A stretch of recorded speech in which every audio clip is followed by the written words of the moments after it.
পিরোজপুরের সীমান্তবর্তী 25টিরও বেশি গ্রাম নিয়ে গড়ে উঠেছে পেয়ারার সাম্রাজ্য।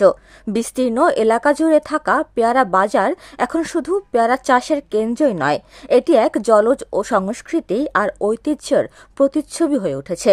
রংতুলির মতো ছড়িয়ে থাকা নদী নালার পথে শিরার মতো বিস্তৃত নৌযাত্রা আর থেমে থেমে ভেসে ওঠা পেয়ারা ও আমড়ার বাগানের এমন বৈচিত্র্যময় দৃশ্য মানুষকে করেছে মুগ্ধ। প্রায় 30,000 একর জমিতে চাষ হচ্ছে দেশি জাতের পেয়ারা, যা দেখতে দূর দূরান্ত থেকে দেশি বিদেশি পর্যটকরা ভিড় জমাচ্ছেন। এই পেয়ারা বাগান দেখার উদ্দেশ্যে এখানে আসছি, আর এখানে যে সবুজ প্রকৃতি যা মানুষের মনকে অনেক দোলা দেয়, দেখে যে আসবে তারই ভালো লাগবে এই জায়গাটা। সবাইকে নিয়ে আসছি এবং এসে খুব ভালো লাগছে। বিশেষ করে আমার ছেলে, তার খুব পছন্দ হয়েছে জায়গাটা এসে। গত বছর আসছিলাম, আবার এবছর আসছি। বৃষ্টি নামলেই প্রাণ পায় খাল, আর খালের বুকে নামে শত শত নৌকা। সেই সঙ্গে ছুটে আসে উৎসুক পর্যটকেরা, কেউ পরিবার নিয়ে, কেউ দল বেঁধে। ছোট নৌকায় চড়ে তারা এক প্রান্ত থেকে অন্য প্রান্তে ঘুরে বেড়ান। এই দৃশ্যপট শুধু মন ছুঁয়ে যায় না, বরং পর্যটনের নতুন সম্ভাবনার দিগন্ত উন্মোচন করে। এখানে পার্ক আছে, পেয়ারা বাগান পার্ক। আমি এখানে আসছি, সুযোগ সুবিধা ভালো, পেয়ারা ছিঁড়ে খাওয়া যায়, আমার সামাজিকতা আছে, সুন্দর পরিবেশ। আমি এখানে এসেছি ঘুরতে। এখানে আমরা অনেকদিন যাবতই শুনছি যে একটা পেয়ারা বাগান আছে, বাসমান বাজার আছে, এই জন্য আমরা এসেছি দেখার জন্য। ভালো লাগছে, খুব ভালো লাগছে। আমরা জমিদার বাড়ি গিয়েছি এবং এখানকার যে বাজার ঘাট বা গ্রামীণ পরিবেশ সবকিছু আমরা দেখি। কৃষিকে কেন্দ্র করে উদ্ভাবনী উদ্যোগে দৃষ্টান্ত হয়ে উঠেছেন নেসারাবাদের তরুণ উদ্যোক্তারা।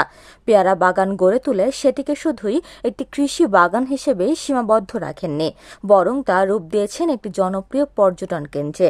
এছাড়া স্থানীয় উদ্যোক্তাদের চেষ্টায় গড়ে উঠেছে একাধিক পর্যটন কেন্দ্র। Picnic spot and eco cottage, এটা 4 নং আটগড় কুরিয়ানায় অবস্থিত।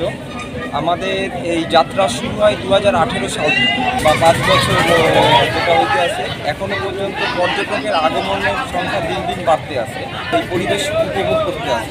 বাকি সময়টা এখানে সেরকম কিছু হয় না। পর্যটক আমাদের আসে, বেশি পর্যটক আসে আপনার জুন থেকে আপনার নভেম্বর পর্যন্ত। সেই সময়টুকুনি আমাদের এখানে লোকজন যাতায়াত করে, সেই সময়টুকুনি দোকান বা আর যা যা বলেন নৌকা ট্রলার এগুলো সবই যাতায়াত। এই ভাসমান হাট শুধু কৃষকের রোজগার নয়, পর্যটনের প্রাণও।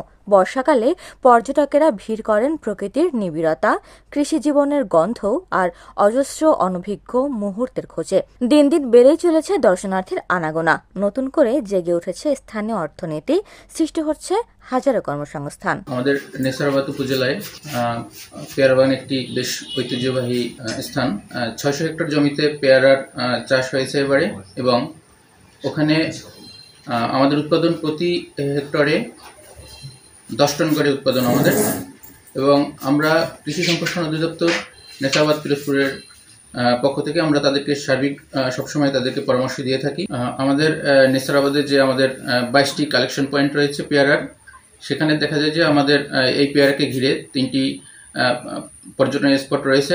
তো দেখা যায় যে পর্যটনের সম্ভাবনা এখানে বেশ ভালো। আমাদের উপসহকারী কৃষি কর্মকর্তা আছে মাঠ পর্যায়ে, তারা তাদেরকে যথাযথভাবে পরামর্শ দেয়। এছাড়াও আমাদের অফিস থেকে আমরা তাদের বিভিন্ন ধরনের প্রশিক্ষণের ব্যবস্থা করে থাকি। যদি কোনো পর্যটক দূর থেকে আসে এবং থাকতে চায়, সেক্ষেত্রে থাকার ব্যবস্থাও রয়েছে। পর্যটকরা এসে নির্বিঘ্নে এখানে চলাফেরা করতে পারে, ঘুরতে পারে, এবং পরিবেশের জন্য ক্ষতিকর কিছু না হয় সেজন্য আমরা ইতিমধ্যে কিছু নির্দেশনা জারি করেছি। আর নিরাপত্তার স্বার্থে আমরা ইতিমধ্যে কথা বলছি নৌ পুলিশ এবং পর্যটন পুলিশ, যদি এখানে টুরিস্ট পুলিশ ব্যবস্থা করা যায় কিনা সেই জন্য আমরা কথা বলছি। মাত্র 20 ও 30 টাকার টিকিটে যে কেউই এসব পেয়ারা পার্কে প্রবেশ করতে পারবেন। দর্শনার্থীরা মুক্তভাবে ঘুরে বেড়াতে পারবেন সবুজ বাগানে, নিজের হাতে গাছ থেকে পেয়ারা পেড়েও খেতে পারবেন। অনেকে শুধু প্রকৃতির টানে আসছেন, আবার অনেকে আসছেন গ্রামীণ জীবনের স্বাদ নিতে। উপমা রায়, সোনালী নিউজ।